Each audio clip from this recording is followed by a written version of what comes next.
this is going to be a video of a new model train I got. So this is C501 in the preserved VR livery version they have it of the Seymour Rail Heritage version of this livery. I've already unboxed this, but I'm going to take it apart shortly to put the decoder in, because the sound fitted versions were out of stock at the moment. So what I'm going to attempt to do is fit a DCC chip I got. We'll get it run on DCC, but when I get around doing it, I'll pay $270. I'll get the actual decoder for it with sound. I'm going to pinch the couplers out of T381 because I haven't got any spare Sergeant couplers I want to put on this to detail the model. I'll do that after I've done the decoder. Now, this loco's very good detailing. I've been in the cab of the real C501, and when you're near this thing, when it's fired and it's running, you can't even hear anyone talking, because I believe, I'm not 100% sure, and I don't know if it's true or not, I believe this has no mufflers in real life. I'm not 100% sure if it does or not. It might not have it might have old-fashioned mufflers. So I'll come back in a short moment when I've got this set up for the model round. So what I've got to do, I've got this decoder, which is just the decoder here to make it run on DCC. But when I get around doing it, I will get the sound chip for this. Right, here's C501, working on mid layout. I had to do a good bit of change to this loco.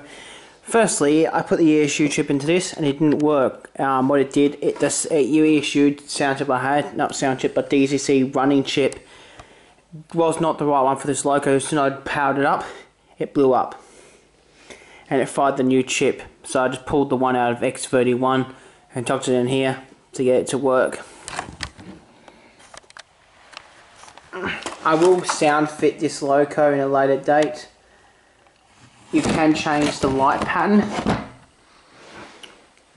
Makes it a bit different on this loco. You'll press direction, which changes the headlight, and go 2 and 1 to change the thing.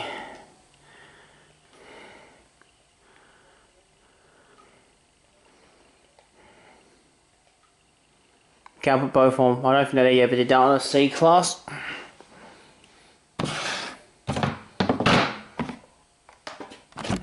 I have seen this loco in person, like I mentioned, and that's the reason why I bought it.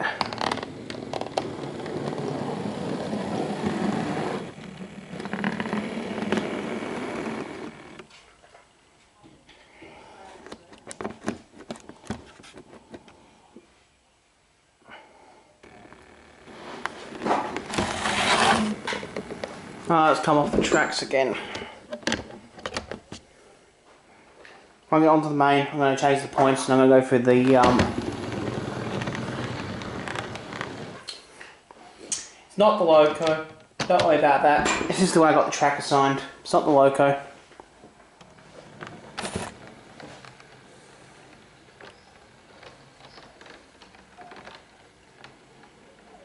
I'm going to go through there.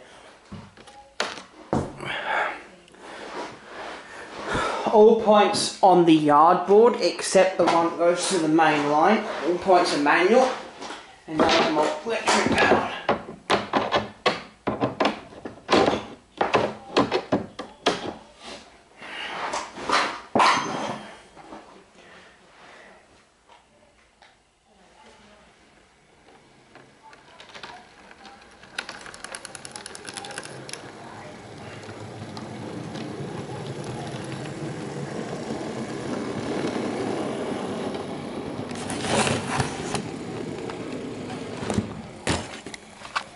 Now, the livery of this loco, and I've obviously put the thing around the wrong way.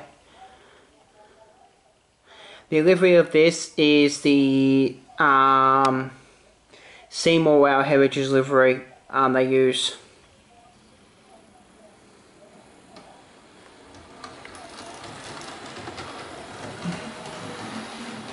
I'm going to go over there. I'm not going to go any further because it will derail.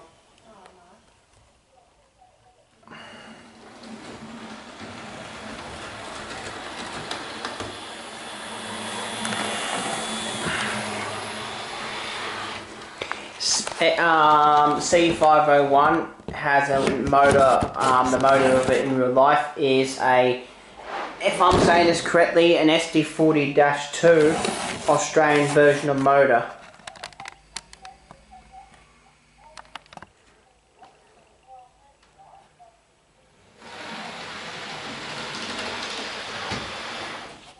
Let me just prop this up a little bit with something. I think this might be too high. Yeah, it's touched too high. What have I got? Got some thin enough. Better this will work. This little wall. Yeah, it's working. I'll turn the lights around if I can do it again.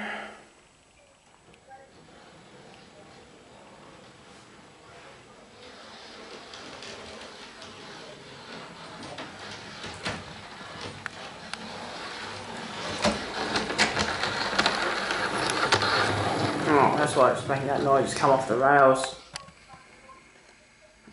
And then work derailed on, did I set a point?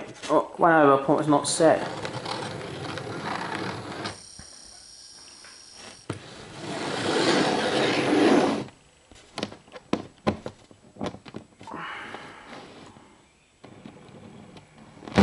I'm going to check the bogies, but I'll reverse it back and I'm going to check the bogies out. But that's my new model of C501 in the Seymour Rail Heritage VR livery. This is the preserved version of it, not the VR version.